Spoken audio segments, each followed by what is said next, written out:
ஒரு 2 மினிட்ஸ் டிஸ்டன்ஸ்குள்ளேயே 2 மினிட்ஸ்குள்ளேயே நான் வந்து ஒரு டெல்லியோட பேட்ரோல் வெஹிக்கிளோட பார்த்தேன். உடனடியாக நானும் சக நாடாளுமன்ற உறுப்பினரும் விரைந்து சென்று அதுல 2 காவல் அதிகாரிகள் இருந்தார்கள். விரைந்து சென்று சொன்னேன், இந்த மாதிரி ஒரு செயினை வந்து பறிச்சுட்டு போயிட்டாரு, கொஞ்சம் நீங்க வந்து புடிங்க அவரை அப்படின்னு சொல்றேன். என் துணியை கிழிந்திருந்தது, என்னோட ஆடை கிழிந்திருந்தது. அதை பார்த்தார். பார்த்து சுச்சுவேஷனை உணர்ந்து கொண்டு சிம்பிளா அவர் வந்து உங்க பேர் கொடுங்க, உங்க போன் நம்பர் கொடுங்க, நீங்க வந்து போலீஸ் ஸ்டேஷன்ல கம்ப்ளைண்ட் கொடுங்க, இதுதான் அவர் பேசின பேச்சு. உடனடியாக அவரோட பெட்ரோல் வண்டியில இருந்த வாக்கி டாக்கி எடுத்து அலர்ட் பண்ணியிருந்தா கூட மத்த ஏதாவது ஒரு டிராபிக் ஏரியாலயோ இல்ல சிக்னல் ஏரியாலயோ கட்டாயமா அவரை பிடிச்சிருக்கலாம்.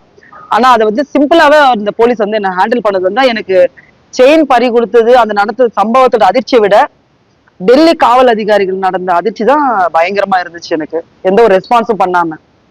ஏன்னா தமிழ்நாட்டுல ஏதாவது ஒரு சம்பவம் நடக்குது சாலையிலன்னா, ஒரு யாருக்கோ நடக்குதுன்னா, தப்பு நடக்குதுன்னா இன்னொரு 10 பேர் ஓடி வந்து சாலையில இருக்கவங்க பார்த்து வந்து காப்பாத்துவாங்க. இல்ல அங்க இருந்து பெட்ரோல் வண்டியில நம்ம போலீஸ் கிட்ட சொன்னோம்னா அவங்க உடனே வந்து ரெஸ்கியூ பண்ண ஏதாவது பண்ணுவாங்க, வாக்கி டாக்ல அலர்ட் பண்ணுவாங்க. ஆனா அந்த மாதிரி எந்த ஒரு விஷயமும் இங்க நடக்காதான் எனக்கு மிகப்பெரிய ஷாக்காவே இருந்தது.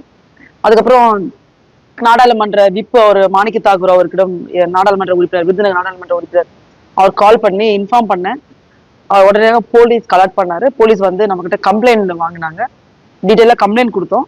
அட் சேம் டைம் வந்து நமது உள்துறை அமைச்சர் மாண்புமிகு அமித்ஷா அவர்களுக்கும் நாடாளுமன்ற ஸ்பீக்கர் மாண்புமிகு அவருக்கும் வந்து 2 பேருக்குமே மெயில் போட்டிருந்தேன். சன்சாதன் அபிஷியல் மெயிலில் இருந்து கம்ப்ளைண்ட் அனுப்பிச்சிருந்தேன். அங்க போய் ஸ்பீக்கர் கிட்ட சொன்னோம், எக்ஸ்பிளைன் நடந்ததெல்லாம் சொன்னோம்.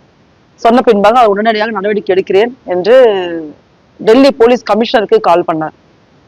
அவங்க ரெஸ்பாண்ட் பண்ண சொல்லிட்டு நான் இன்ஃபார்ம் பண்றேன்னு.